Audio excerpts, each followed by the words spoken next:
બોટાદના નિવૃત્ત Indian army main Vijaybhai સાકઠિયા ભારતની ફૌજમાં જોડાઈ ચીન અને પાકિસ્તાનની સરહદ ઉપર ફરજ દરમિયાન અનેક દુશ્મનોને મોતને ઘાટ ઉતારી દેશના દુશ્મનોના દાંત ખાટા કરી વય મર્યાદાને કારણે નિવૃત્ત થતા પોતાના માતૃવતન બોટાદ પધારતા તેમના સન્માન સ્વાગતનો કાર્યક્રમ યોજાયેલ, જેમાં બોટાદ શહેર જિલ્લાના અનેક મહાનુભાવો, સામાજિક, ધાર્મિક, રાજકીય સંસ્થાઓ, સંગઠનોના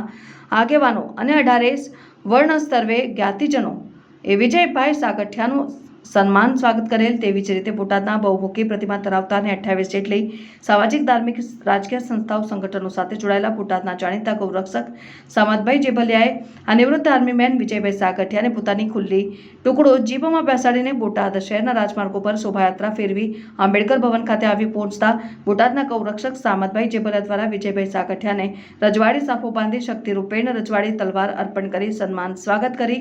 શુભેચ્છા આપેલ, તેમ બોટાદના ગૌરક્ષક સામતભાઈ જેબલિયાની યાદીમાં જણાવાયું।